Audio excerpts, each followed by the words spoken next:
जय हिंद मेरे प्यारे भाइयों और बहनों, स्वागत है आप सभी का। आज के क्लास में हम बात करने वाले हैं गोधूली बुक के ऑब्जेक्टिव प्रश्नों के बारे में। और आज हम गोधूली बुक के ऑब्जेक्टिव क्वेश्चंस में हल करेंगे श्रम विभाजन और जाति प्रथा के ऑब्जेक्टिव्स को। आ रहा है समझ में? तो आज श्रम विभाजन और जाति प्रथा के ऑब्जेक्टिव को हम सभी हल करते हैं और आप क्लास के अंत तक मेरे साथ बने रहिएगा। और उम्मीद हम यही रखेंगे कि यदि क्लास के लास्ट तक आप बने रहते हैं तो आपको सारे क्वेश्चंस के डाउट्स क्लियर हो जाएंगे।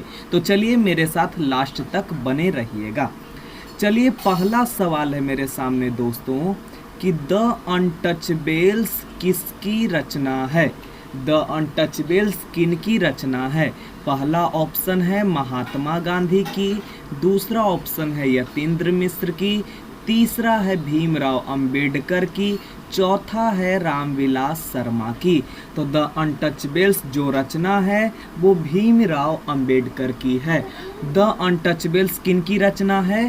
भीमराव अंबेडकर की। आप मेरे साथ ध्यान से वीडियो को सुनिएगा, समझिएगा और जवाब भी देने का प्रयास करिएगा ताकि चीज़ें आपको क्लियर होती चली जाए। दूसरा सवाल है मेरे सामने दोस्तों कि किसे बाबा साहेब के नाम से पुकारा जाता है? किसे बाबा साहेब के नाम से पुकारा जाता है? पहला है हजारी प्रसाद द्विवेदी को, दूसरा है भीमराव अंबेडकर को, तीसरा है अमरकांत को, चौथा है रामविलास शर्मा को। तो किसे बाबा साहेब के नाम से पुकारा जाता है? तो भीमराव अंबेडकर को। किसे बाबा साहेब के नाम से पुकारा जाता है? भीमराव अंबेडकर को। तीसरा क्वेश्चन से मेरे सामने दोस्तों कि बुद्धिज्म एंड कम्युनिज्म किनकी रचना है? बुद्धिज्म एंड कम्युनिज्म किसकी रचना है?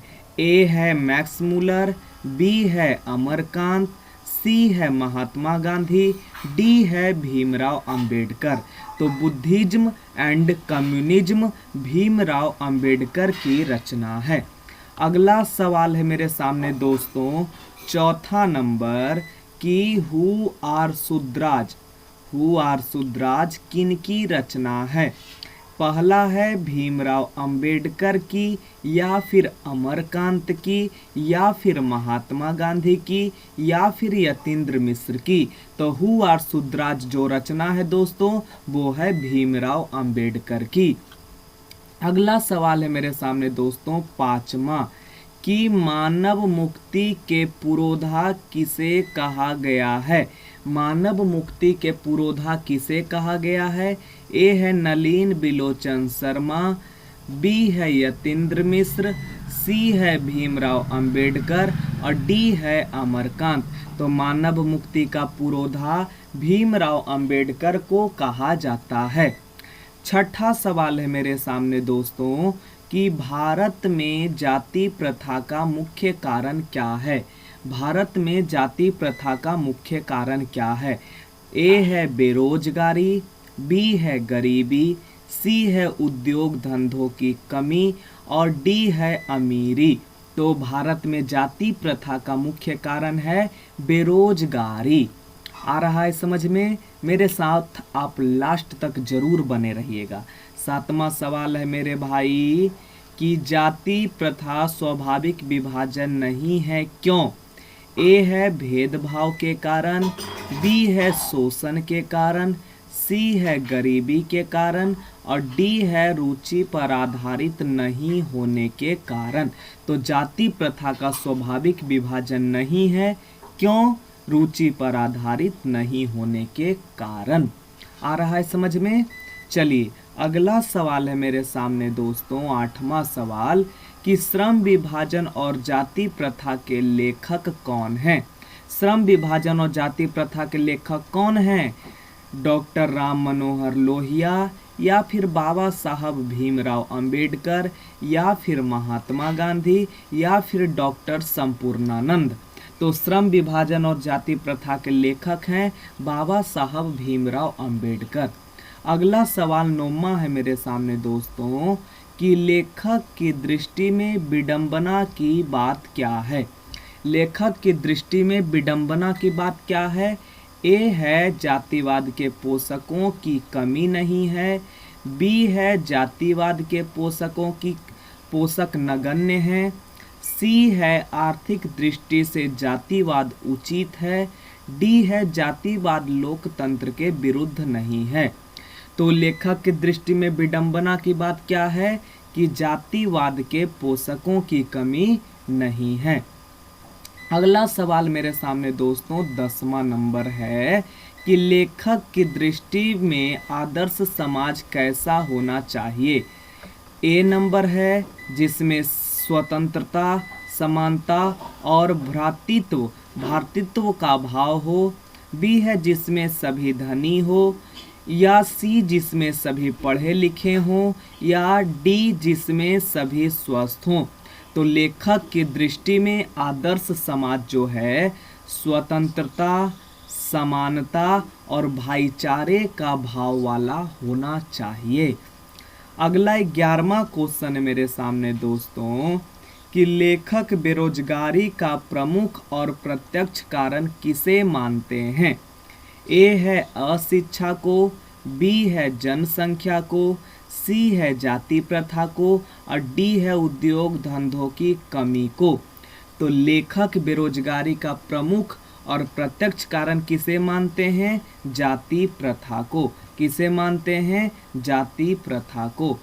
12वां सवाल है मेरे सामने दोस्तों कि अंबेडकर की दृष्टि में भाईचारे का वास्तविक रूप कैसा होता है। अंबेडकर की दृष्टि में भाईचारे का वास्तविक रूप कैसा होता है। ए है दूध और शक्कर के मिश्रण की तरह। या फिर दूध और पानी के मिश्रण की तरह। या फिर तिल और तंडुल के मिश्रण की तरह। या फिर पानी और नमक के मिश्रण की तरह।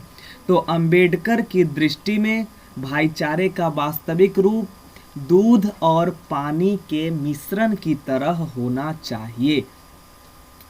13वां सवाल है मेरे सामने मेरे भाई कि भारतीय संविधान के निर्माण में महत्वपूर्ण भूमिका किसकी है। ए है भीमराव अंबेडकर की। या फिर बी है ज्योतिबा फूले की। या फिर सी है राजगोपालचारी की। या फिर महात्मा गांधी की। तो भारतीय संविधान में महत्वपूर्ण भूमिका किनकी है। भीमराव अंबेडकर की। भारतीय संविधान के निर्माण में महत्वपूर्ण भूमिका किसकी है। भीमराव अंबेडकर की। अगला सवाल है 14 मेरे सामने कि सभ्य समाज की आवश्यकता क्या है। सभ्य समाज की आवश्यकता क्या है। तो ए है जाति प्रथा। बी है श्रम विभाजन। सी है अनुबंध और डी है दूध पानी।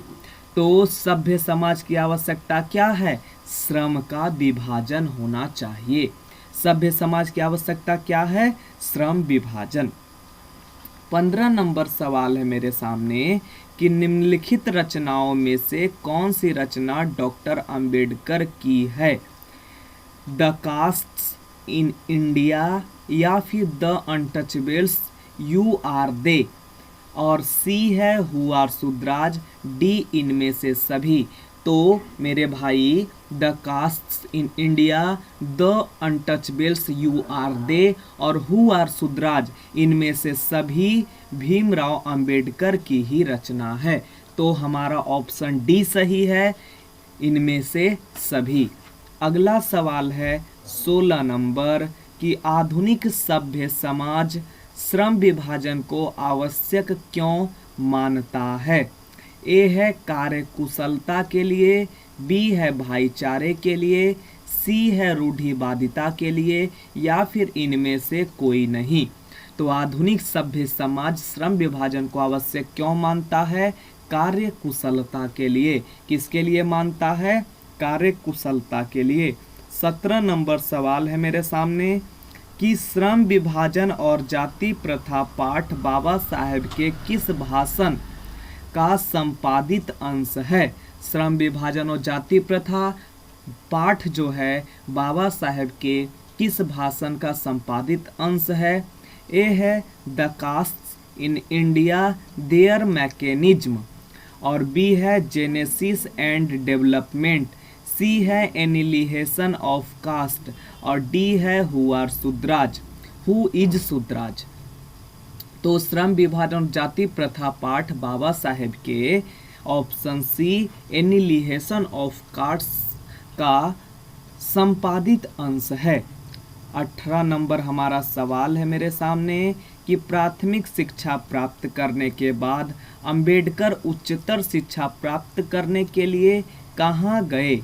ए इटली, बी दक्षिण अफ्रीका, या सी न्यूयॉर्क, या फिर दक्षिण कोरिया। तो प्राथमिक शिक्षा प्राप्त करने के बाद अंबेडकर उच्चतर शिक्षा के लिए न्यूयॉर्क गए थे उच्चतर शिक्षा प्राप्त करने के लिए भीमराव अंबेडकर। 19वां नंबर सवाल है मेरे सामने कि अंबेडकर के चिंतन व रचनात्मक के लिए प्रेरक व्यक्ति कौन थे? अंबेडकर के चिंतन व रचनात्मकता के लिए प्रेरक व्यक्ति कौन थे? बुद्ध, या फिर कबीर, या फिर ज्योतिबा फूले, या फिर इनमें से सभी। तो 19 नंबर इनमें से सभी बुद्ध, कबीर और ज्योतिबा फूले तीनों अंबेडकर के प्रेरक व्यक्ति रहे हैं। अगला है मेरे सामने कि जाति पाति तोड़क मंडल भाषण लाहौर में कब हुआ? ए है 1942 ईस्वी में, बी है 1940 ईस्वी में, सी है 1936 ईस्वी में, और डी है 1938 ईस्वी में। तो मेरे भाई 20 नंबर जाति पाति तोड़क मंडल का भाषण लाहौर में 1936 में हुआ था। 21 नंबर सवाल है मेरे सामने कि श्रम विभाजन और जाति प्रथा क्या है? कहानी है, या फिर भाषण है, या फिर निबंध है, या फिर साक्षात्कार है? तो श्रम विभाजन और जाति प्रथा क्या है? निबंध। क्या है? निबंध। अगला सवाल है मेरे सामने कि 22 नंबर सवाल मेरे सामने है कि अंबेडकर के भाषण एनिलिहेशन ऑफ कास्ट को किसने हिंदी रूपांतर किया? ए है ललई सिंह यादव, बी है किशोरी लाल, सी है मोहन वाजपेयी, या डी इनमें से कोई नहीं। तो अंबेडकर के भाषण एनिलिहेशन ऑफ कास्ट को हिंदी में रूपांतरण ललई सिंह यादव किए हैं। अगला सवाल है 23वां मेरे सामने कि अंबेडकर का जन्म किस परिवार में हुआ था? ए है ब्राह्मण, बी है क्षत्रिय, सी है दलित, और डी है कायस्थ। तो अंबेडकर का जन्म एक दलित परिवार में हुआ था। अगला सवाल है 24वां मेरे सामने कि लेखक को इस युग में कहाँ पर विडंबना दिखाई दिया? जातिवाद में, या फिर नारीवाद में, या फिर निर्विवाद में, या फिर परिवारवाद में? तो लेखक को विडंबना दिखाई देता है जातिवाद में। लेखक को इस युग में विडंबना कहाँ दिखाई देता है? जातिवाद में। 25 नंबर सवाल है कि डॉक्टर अंबेडकर के माता का नाम क्या था? ए है रानी बाई, बी है कुंती बाई, सी है शीलाबाई, या डी है भीमा बाई। तो डॉक्टर अंबेडकर के माता का नाम था भीमा बाई। अगला सवाल है कि डॉक्टर अंबेडकर ने पीएचडी की उपाधि कब धारण की? ए है 1920 में, या फिर 1918 में, या फिर 1916 में, या फिर 1914 में? तो डॉक्टर अंबेडकर ने पीएचडी की उपाधि 1916 में धारण की है। अगला सवाल है 27 नंबर कि the castes in India their mechanism किनकी रचना है? भीमराव अंबेडकर की, या फिर राम मनोहर लोहिया की, या फिर महात्मा गांधी की, या फिर सुखदेव की? तो the caste in India their mechanism किनकी रचना है? भीमराव अंबेडकर की। अगला सवाल है आदर्श समाज स्वतंत्रता, समानता और भाईचारे पर आधारित होगा, ये किसने कहा? ए मैक्स मूलर ने, या फिर भीमराव अंबेडकर ने, या फिर सी बिरजू महाराज ने, या फिर अगेई ने? तो आदर्श समाज स्वतंत्रता, समानता, भाईचारे पर आधारित होगा, ये कहे थे भीमराव अंबेडकर। अगला सवाल है 29 नंबर मेरे सामने कि पेशे का दोषपूर्ण पूर्व निर्धारण कौन करती है?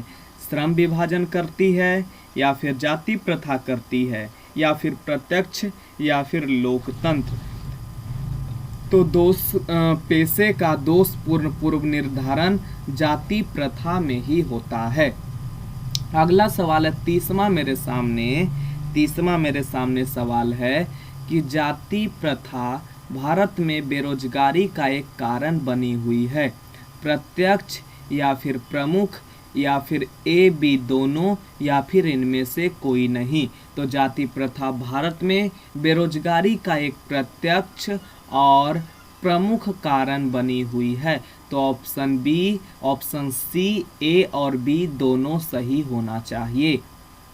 प्रत्यक्ष और प्रमुख दोनों कारण भारत में जाति प्रथा बेरोजगारी का बनी हुई है। अगला 31वां सवाल है कि मूक नायक क्या है? ए अखबार, या फिर पत्रिका, या फिर पुस्तक, या फिर कहानी संग्रह? तो मूक नायक जो है वो एक प्रकार की पत्रिका है। मूक नायक क्या है? एक प्रकार की पत्रिका है। अगला सवाल 32 नंबर, डॉक्टर भीमराव अंबेडकर की मृत्यु कब और कहाँ हुई? ए है 1956 में दिल्ली में, या फिर 1957 मध्य प्रदेश में, या फिर 1958 वाराणसी में, या फिर 1959 बिहार में? तो भीमराव अंबेडकर की मृत्यु 1956 में दिल्ली में होती है। अगला सवाल 33 नंबर कि डॉक्टर भीमराव अंबेडकर का जन्म कब हुआ?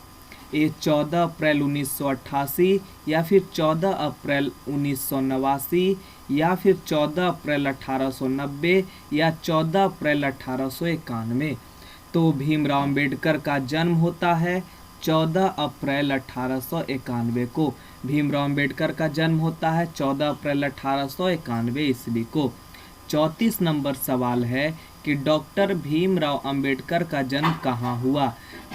ए है महू मध्य प्रदेश में, बी गोरखपुर उत्तर प्रदेश में, या सी डुमरांव बिहार में, या डी दानकुनी पश्चिम बंगाल में? तो डॉक्टर भीमराव अंबेडकर का जन्म होता है ऑप्शन ए महू मध्य प्रदेश में। 35 नंबर सवाल है मेरे सामने कि डॉक्टर अंबेडकर ने किस पत्रिका का संपादन किया? डॉक्टर अंबेडकर ने किस पत्रिका का संपादन किया? ए उज्ज्वल भारत, या फिर उड़ता भारत, या फिर बहिष्कृत भारत, या फिर पुरस्कृत भारत? तो डॉक्टर अंबेडकर ने बहिष्कृत भारत पत्रिका का संपादन किया था। 36 नंबर सवाल है मेरे सामने कि भारतीय संविधान का निर्माता किसे कहा जाता है? ए है मैक्स मूलर को, या फिर महात्मा गांधी को, या फिर भीमराव अंबेडकर को, या फिर बिरजू महाराज को?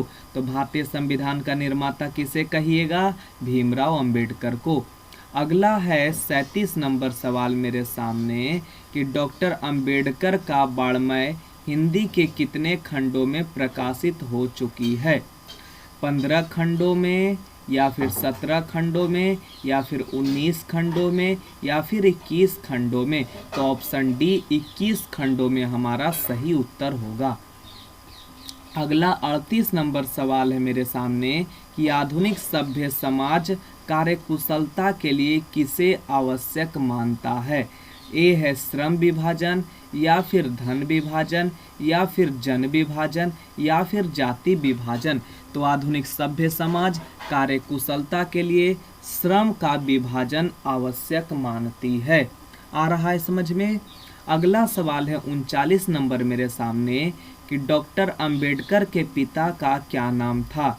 ए है रामदेव सकपाल, या फिर रामजी सकपाल, या फिर रामकिशुन सकपाल, या फिर राधेश राम सकपाल? तो डॉक्टर अंबेडकर के पिता का नाम क्या था?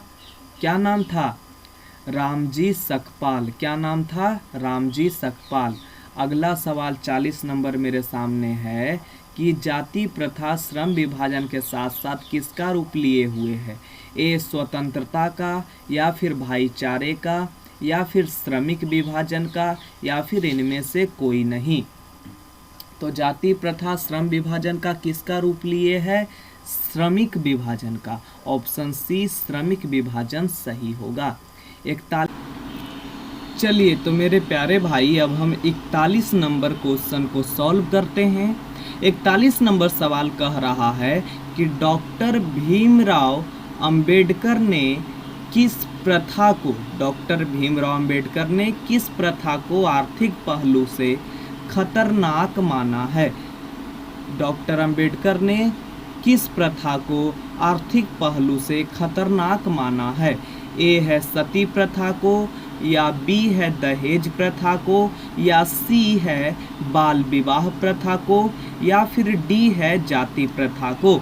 तो डॉक्टर भीमराव अंबेडकर ने जाति प्रथा को आर्थिक पहलू से खतरनाक माना है। डॉक्टर भीमराव अंबेडकर ने जाति प्रथा को आर्थिक पहलू से खतरनाक माना है।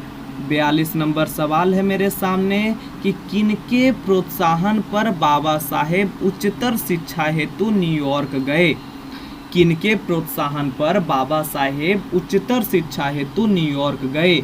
ए है काशी नरेश के, या फिर बी पटियाला नरेश के, या फिर सी है बड़ौदा नरेश के, या फिर डी है दरभंगा नरेश के। तो बाबा साहेब उच्चतर शिक्षा हेतु न्यूयॉर्क बड़ौदा नरेश के प्रोत्साहन पर गए थे। अगला सवाल 43 नंबर है मेरे सामने। 43 नंबर है कि आर्थिक पहलू से भी जाति प्रथा है। आर्थिक पहलू से भी जाति प्रथा क्या है? ए नंबर हमारा है कि लाभदायक है, या फिर अनुकूल है, या फिर हानिकारक है, या फिर इनमें से सभी। तो आर्थिक पहलू से भी जाति प्रथा क्या है? हानिकारक है। आर्थिक पहलू से भी जाति प्रथा क्या है? हानिकारक है। 44 नंबर सवाल है कि सच्चे लोकतंत्र का पर्याय है। सच्चे लोकतंत्र का पर्याय क्या है? ए है जाति प्रथा, या फिर है सुशासन, या फिर सी भाईचारा, या फिर डी कानून व्यवस्था। तो सच्चे लोकतंत्र का पर्याय है भाईचारा। सच्चे लोकतंत्र का पर्याय क्या है?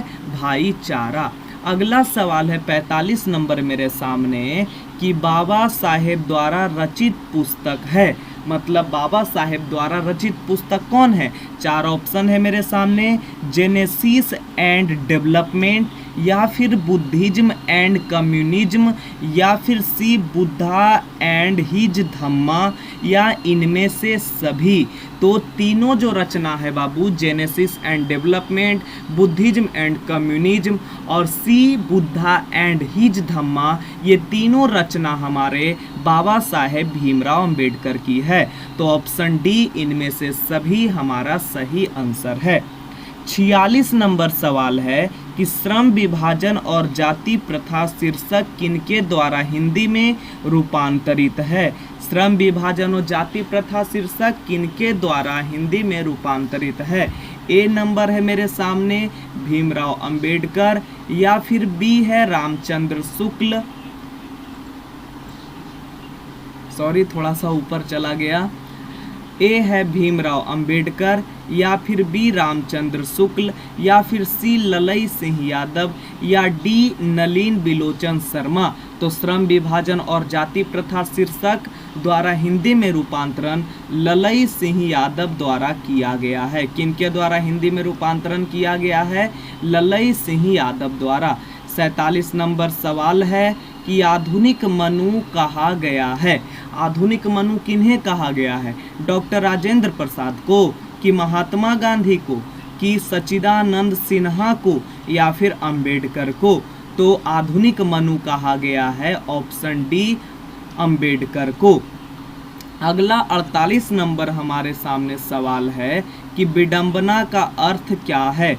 ए उपहास, या फिर प्रवाहित, या फिर सी आकांक्षित, या फिर डी बंधुत्व। तो विडंबना का बात है उपहास, विडंबना का अर्थ क्या है? उपहास।